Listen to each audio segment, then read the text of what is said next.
Baik, puji Tuhan. Mari kita dapati pembacaan firman Tuhan dalam 1 Korintus 16 ayatnya yang ke-21 dan 22. 1 Korintus 16 ayat 21 dan 22. Saya baca ayat 21 dan kita sama-sama baca ayat 22 dengan suara yang agak lantang. 21. Dengan tanganku sendiri aku menulis ini, salam dari Paulus. 2, 3.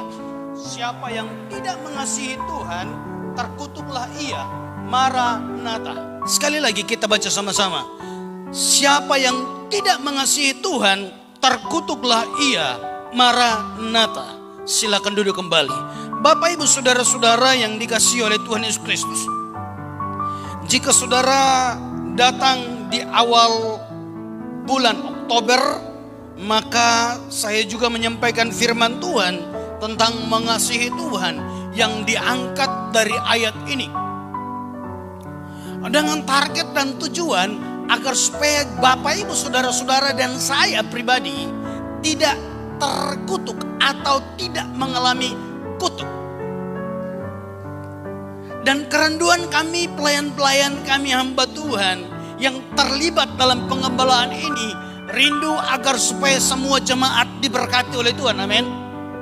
Maka jujur saya senang dengar sekali apabila kita berkunjung dalam kondisi pandemi, tapi mereka diberkati oleh Tuhan. Ada masa-masa sulit seperti tidak mungkin, tapi Tuhan buat mungkin. Ada kondisi-kondisi yang harusnya membuat kita bersungut, mengeluh, tetapi karena Tuhan menolong, Tuhan memberkati, maka yang keluar bukan persungutan, tetapi ucapan syukur. Dalam kondisi yang tidak mungkin, tapi Tuhan buat menjadi mungkin. Kenapa? Karena harapan kita agar supaya semua jemaat diberkati oleh Tuhan. Maka seringkali dalam doa berkat saya bilang gini, semua berkat yang terbaik yang Tuhan sediakan bagi orang percaya, dilimpahkannya bagi kita. Kenapa? Karena harapan Tuhan memberi yang terbaik, Tuhan melakukan yang terbaik untuk jemaat dengan memberkati jemaat. Tetapi syaratnya harus mengasihi Tuhan. Maka di awal bulan lalu, ketika saya menyampaikan firman Tuhan, maka ciri orang yang mengasihi Tuhan yang pertama adalah dia peduli dengan sesamanya. Dan saya mengajarkan agar supaya kita jangan tertutup tangan bagi mereka yang membutuhkan. Kita harus belajar memberi, mengulurkan tangan kita bagi mereka yang membutuhkan di samping kiri kanan kita.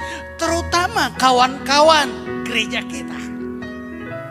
Dan kalau sudah bisa, maka kita mulai keluar. Istri saya beberapa waktu lalu bilang, mari kita peduli dengan jemaat. Jangan dulu pikirkan orang-orang yang di luar. Kenapa? Karena kita mengajarkan kalau kita mengasihi Tuhan, maka kita menjadi orang yang peduli dengan sesama kita. Yang kedua, ciri orang mengasihi Tuhan adalah tidak saling membenci. Satu sama lain. Yang diangkat dari 1 Yohanes pasal 4, pasal 3 ayat 14 sampai 16.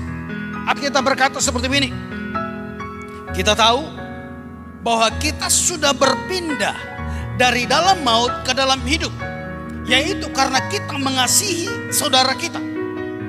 Barang siapa tidak mengasihi, ia tetap ada dalam maut. Garis bawahi ini, setiap orang yang membenci saudaranya adalah seorang pembunuh manusia. Dan kamu tahu bahwa tidak ada seorang pembunuh yang tetap memiliki hidup yang kekal dalam dirinya.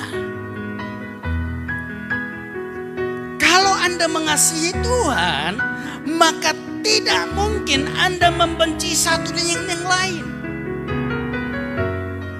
Karena ketika kita membenci, maka Tuhan, Alkitab samakan kita seperti seorang pembunuh. Mau dikatakan pembunuh? Mau dikasih label pembunuh? Saya tidak mau. Maka wajiblah kita saling mengampuni, kita saling mengasihi, jangan saling membenci. Karena itu Bapak Ibu Saudara-saudara, jangan ada kebencian antara suami dan istri. Karena itu Bapak Ibu Saudara-saudara, jangan ada kebencian antara orang tua dan anak-anak dan orang tua. Masalah boleh ada. Saudara dengan saudara. Tidak boleh ada kebencian di situ. Teman-teman, tidak boleh ada kebencian di situ. Om dan anak, anak dan tante keponakan, tidak boleh ada kebencian. Karena kalau ada kebencian, Tuhan samakan kita dengan seorang pembunuh. Dan dengar baik, Tuhan tidak suka dengan seorang pembunuh. Pulang renungkan ini dan salinglah mengampuni. Dan yang ketiga, ciri orang yang mengasihi Tuhan adalah dia suka menyembah Tuhan. Dia melakukan apapun juga, di jalanan, dimanapun juga, dia sembah Tuhan. Dari mulutnya keluar puji-pujian, dari mulutnya keluar penyembahan, bukan maki-makian. Saya berteman dengan beberapa orang di Facebook. Saya berpikir ini adik-adik saya di Rote. Waduh, tadi saya pengen sudah mau blokir. Akhirnya saya hapus pertemanan. Kenapa? Mulutnya jelek sekali. Judulnya ketika dicari tahu, bekerja di ladang Tuhan. Tapi mulutnya minta ampun. Lebih bagus daripada saya blokir, saya hapus pertemanan, selesai. Mulutnya tidak menyembah Tuhan, tapi keluar binatang yang keluar dari dalam mulutnya. Mari, 3 ciri yang awal bulan lalu saya sampaikan bagi saudara. Dan hari ini ada beberapa ciri lagi yang ingin saya sampaikan bagi saudara. Ciri yang pertama,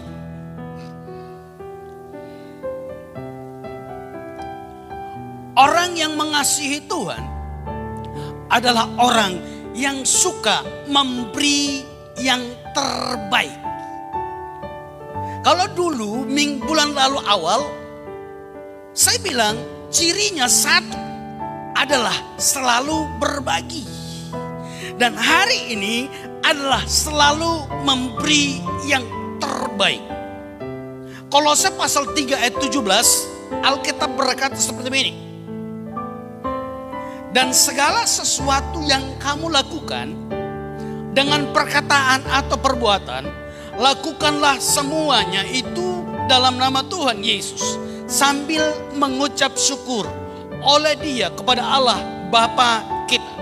Kalau saudara turun di Kolose pasal 3 ayat 23, berkata seperti ini. Apapun juga yang kamu perbuat, perbuatlah dengan segenap hati, seperti untuk Tuhan dan bukan untuk manusia. Bapak Ibu Saudara-saudara, jika saudara baca ayat-ayat ini, maka ayat-ayat ini sementara berbicara tentang kehidupan dalam rumah tangga. Antara seorang istri dan suami, antara seorang pimpinan dan hamba, antara orang tua dan anak-anak dan orang tua. Dan pada akhirnya di Tawa ayat 23, dia bilang ini, perbuatlah, ayat 17 dia bilang perbuat dalam nama Tuhan, baik perkataanmu dan tindakanmu. Maka Bapak Mama, kalau kau mau marah sama istrimu, marah dalam nama Tuhan.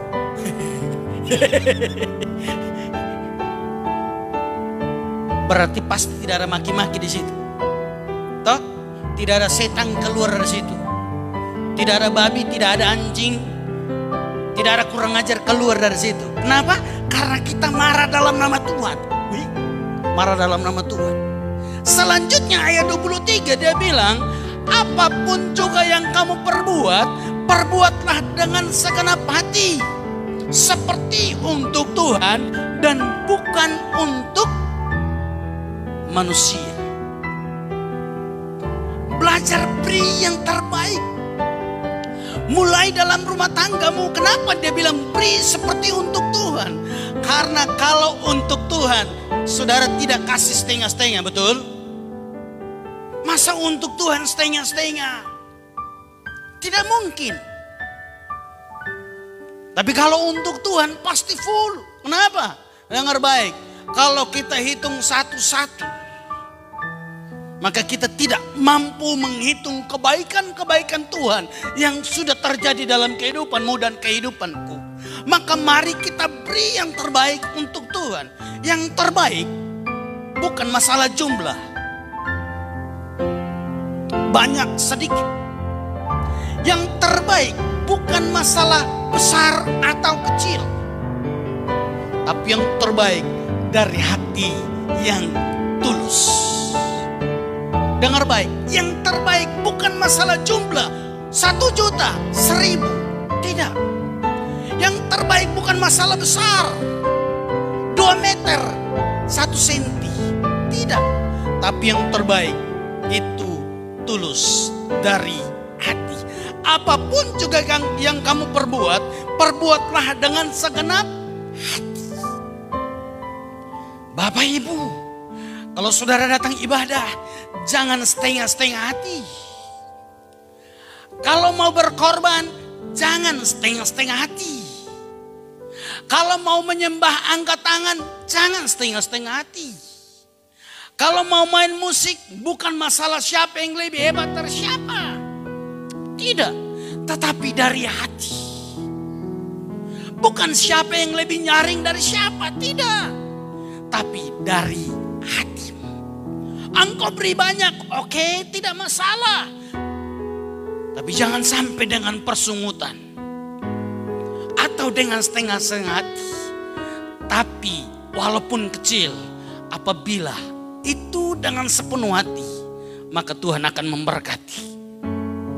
Saudara baca dalam Lukas pasal 21 ayat 1 sampai 6. Ketika itu Tuhan Yesus berkesempatan ada di bait Allah. Dan dia melihat orang-orang membawa persembahan. Yang punya uang lebih, maju dengan pakaian yang mewah, memberi persembahan. Tapi Tuhan Yesus juga mengintip, menilai, melihat seorang janda tua miskin maju dengan membawa 2 peser.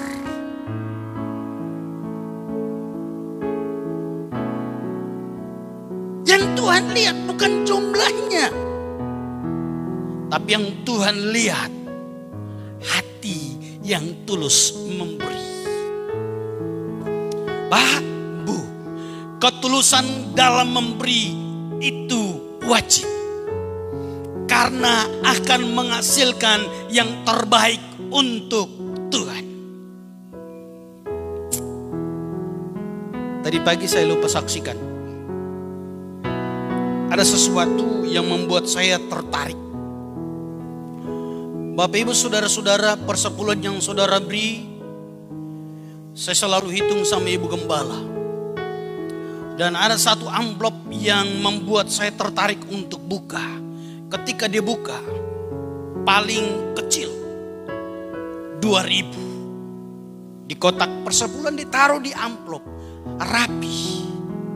Ditaruh di amplop dan dikasih masuk ke peti persepuluhan.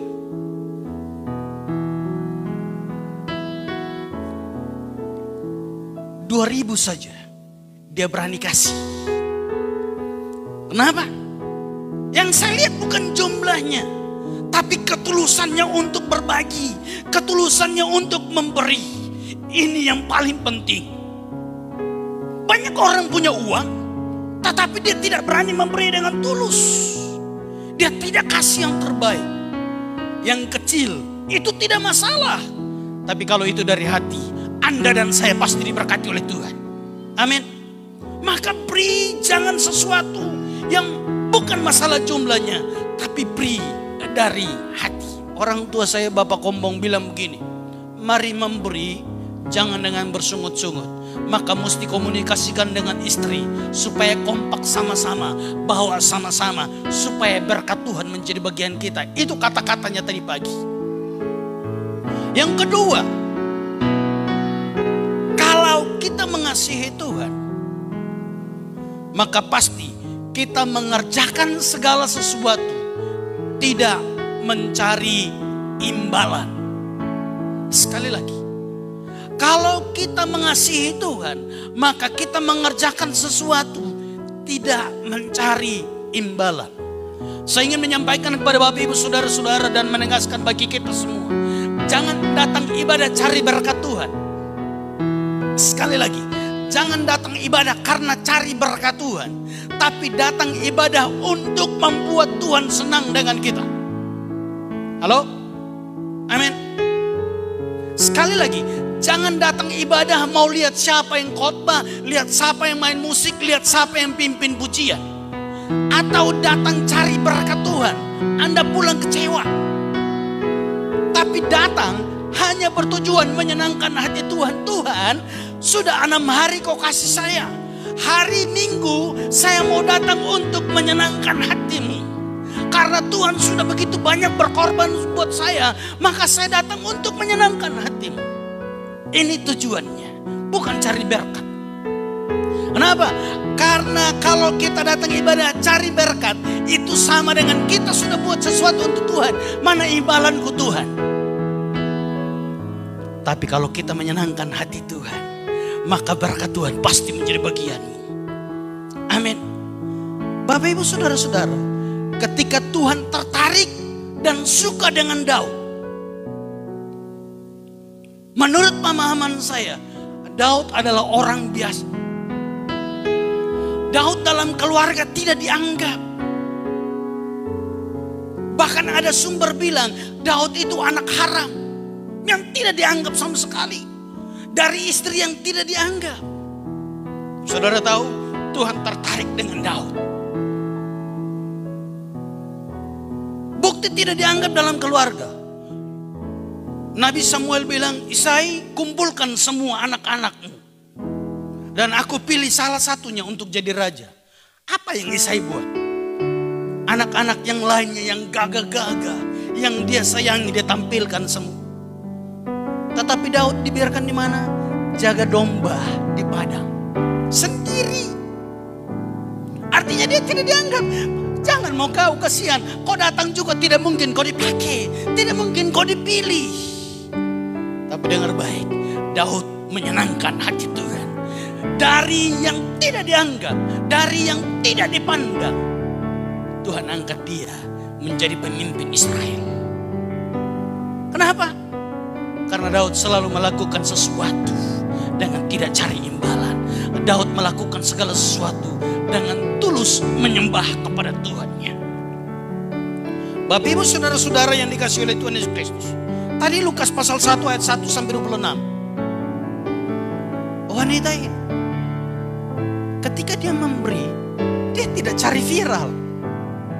Banyak orang mau melakukan sesuatu, mau cari viral, mau dipuji, mau dianggap, mau dibilang. Wah, tidak lihatkah paling besar persepuluhanku, paling besar sumbanganku? Bukan. Paling bagus bajuku, paling bagus saya main musik, paling bagus saya pimpin pujian. Ketika dia memberi, dia diam-diam untuk beri. Dia tidak sepikir sampai hari ini dia viral. Tidak. Kenapa? Karena dia memberi dengan tidak cari imbalan. Buktinya setelah dia memberi, dia pergi dan diam-diam. Tidak dicatat seterusnya bagaimana hidupnya dia. Tetapi dia viral sampai hari ini sebagai contoh untuk saudara dan saya. Jika saudara mencari imbalan, maka kita akan jadi seperti ini. Markus pasal 10 ayat 28 sampai 31.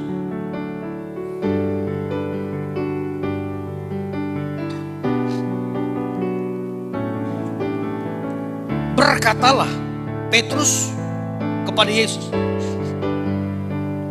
Kami ini telah meninggalkan segala sesuatu dan mengikuti Engkau. Jawab Yesus, aku berkata kepadamu, sesungguhnya setiap orang yang karena aku dan karena Injil meninggalkan rumahnya, saudaranya laki-laki atau saudaranya perempuan, ibunya atau bapaknya, anak-anaknya atau ladangnya, orang itu sekarang pada masa ini akan menerima kembali 100 kali lipat. Rumah saudaranya laki-laki, saudaranya perempuan, ibu, anak, dan ladangnya, sekalipun disertai berbagai penganiayaan, dan pada zaman ini akan datang, zaman yang akan datang, ia akan menerima hidup yang kekal. Catat baik ini, ayat 31. Tetapi banyak orang yang terdahulu akan menjadi yang terakhir, dan apa yang terakhir akan menjadi yang terdahulu. Ayat ini tadi, tetapi banyak orang yang terdahulu akan menjadi terakhir, dan yang terakhir akan menjadi yang terdahulu. Ayat ini ditulis ketika Petrus bilang, bro, saya sudah ikut kau ini, semua saya sudah tinggalkan, apa saya mau dapat? Catat baik, apa yang Anda tabur akan Anda tuai. Itu pasti. Kau tabur kebaikan, maka pasti engkau menuai kebaikan. Kau tabur kejahatan, maka Anda pasti menuai kejahatan. Nah, tabur yang baik, maka Anda pasti, itu pasti. Maka Tuhan bilang, pada masa ini engkau akan diberkati. Masa yang akan datang pun juga engkau diberkati. Tapi kalau orang mencari imbalan dalam pelayanannya, maka ayat 31 bilang, tetapi banyak orang yang terdahulu akan menjadi terkemudian, dan yang terkemudian menjadi yang terdahulu. Kenapa? Karena motivasinya pelayanannya, motivasi untuk ibadahnya, motivasinya hanya untuk mencari imbalan. Murnikan imanmu dengan melakukan segala sesuatu, tidak mencari imbalan. Pasti kita kecewa. Dan dari yang tadi yang terdahulu akan menjadi terakhir. Dan yang terakhir, yang motivasinya baik akan menjadi yang terdahulu. Yang ketiga, apa ciri orang yang mengasihi Tuhan?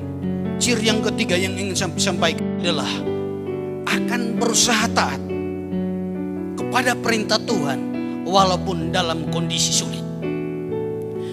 Saudara baca ayat 1 Raja-Raja pasal 13 ayat 15 sampai 17.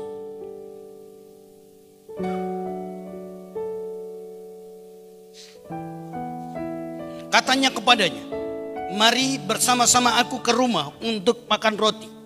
Tetapi jawabnya, aku tidak dapat kembali bersama-sama dengan engkau dan singgah kepadamu. Aku tidak dapat makan roti atau minum air bersama-sama engkau di tempat ini, sebab telah diperintahkan kepadaku atas firman Tuhan, jangan makan roti atau minum air di sana, jangan berjalan pulang melalui jalan yang telah kau ambil. Bapak Ibu saudara-saudara, jika saudara pulang bisa baca dari pasal 12 sampai pasal 13 selesai. Di pasal 12 Israel terpecah menjadi dua. Yehuda dan Yusuf Benyamin, Yehuda dan Benyamin itu menjadi satu suku. Satu negara baru, satu kerajaan baru, yakni kerajaan Yehuda yang dipimpin oleh anak Salomo, Rehabeam. Awalnya Rehabeam yang pimpin semua Israel, tetapi Rehabeam lebih mendengar nasihat anak-anak muda yang memberatkan rakyat karena tamak dengan kekayaan. Maka Tuhan membuat negara itu, kerajaan itu pecah menjadi dua.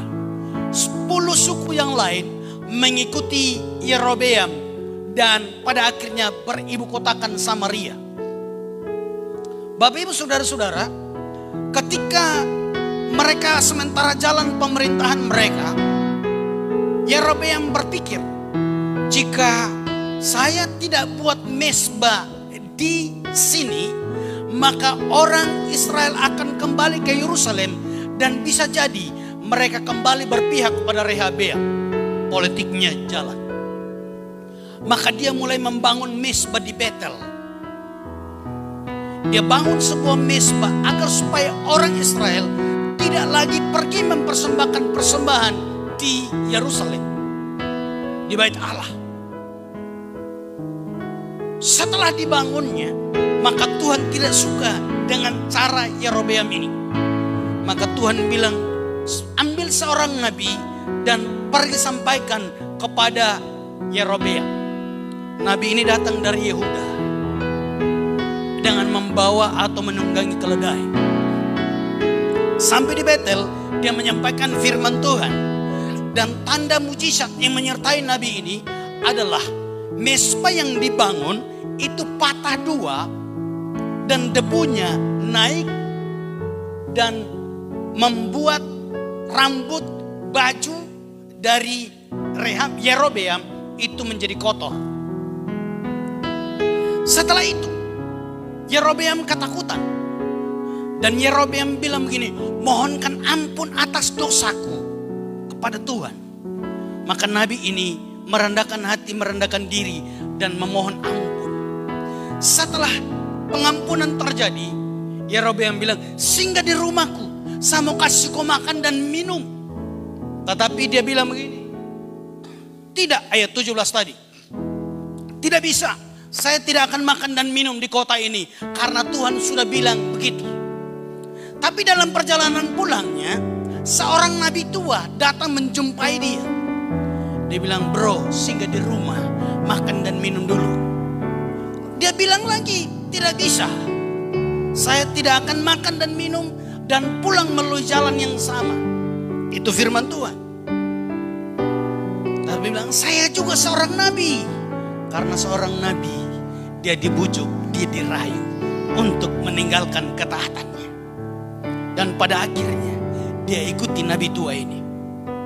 Saudara tahu hukuman mati. Ketika nabi muda ini pulang, dia diserang oleh binatang buas. Tapi cuman membunuhnya, tidak memakannya. Bahkan orang-orang lewat melihat binatang buas itu ada di sampingnya. Dan keledai yang dia tunggangi ada juga di sampingnya. Dengar baik, Tuhan selalu merancangkan yang terbaik buat saudara dan saya. Amin. Amin.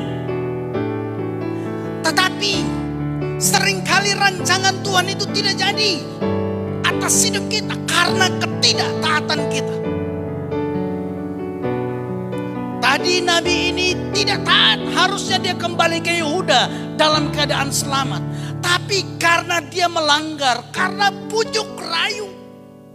Dengar baik, apapun juga yang Anda lakukan harus sesuai dengan firman Tuhan. Kalau tidak sesuai dengan firman Tuhan, mari belajar tinggalkan. Biar orang bujuk bagaimana, biar dalam kondisi sulit bagaimana, mari tetap lakukan firman Tuhan, maka pasti Anda diberkati. Bapak ibu saudara-saudara yang dikasihi oleh Tuhan Yesus Kristus, segala sesuatu yang terjadi dalam kehidupan itu sepengetahuan Tuhan, karena Tuhan Maha Tahu. Dan seizin Tuhan, karena Alkitab bilang, sehelai di rambutmu tidak akan jatuh tanpa seizin Tuhan. Tapi dengar baik, sepengetahuan dan seizin Tuhan belum tentu seperti kehendak Tuhan. Maka izinkan kehendak Tuhan di atas segala-galanya. Siapapun juga Anda dan saya, bilang biar kehendakmu lah yang jadi. Yesus hari ini kita memperingati kematiannya. Ketika dia mau disalib, dia bilang begini, Tuhan kalau boleh cawan ini lalu daripadaku. Tetapi bukan kehendakmu, biar maumu, kehendakmu yang jadi. Lakukan segala sesuatu dengan taat kepada Tuhan. Amin. 3 hal sudah saya sampaikan bagi saudara sebagai ciri lanjutan orang-orang yang mengasihi Tuhan. Yang pertama, orang yang mengasihi Tuhan selalu memberi yang terbaik. Belajar angkat tangan, beri yang terbaik. Belajar memuji, beri yang terbaik. Belajar tepuk tangan, beri yang terbaik. Belajar memberi persembahan yang terbaik. Maka pasti Anda diberkati. Yang kedua, tidak mencari imbalan. Lakukan apapun juga itu, walaupun barangkali tidak dibilang terima kasih buat pelayananmu, terima kasih buat kebaikanmu, terima kasih buat engkau apa yang sudah engkau lakukan. Jika orang tidak berterima kasih, tetap melakukan yang terbaik. Karena ketika engkau tidak mencari imbalan, Tuhan melihat ketulusan hatimu untuk melayani Dia. Dan yang terakhir, belajar turunkan egomu. Turunkan keinginanmu, turunkan kehendakmu atas kehendak Tuhan. Dan biarkan kehendak Tuhan yang jadi. Mari sama-sama bangkit berdiri. Aku mengasihi Engkau Yesus.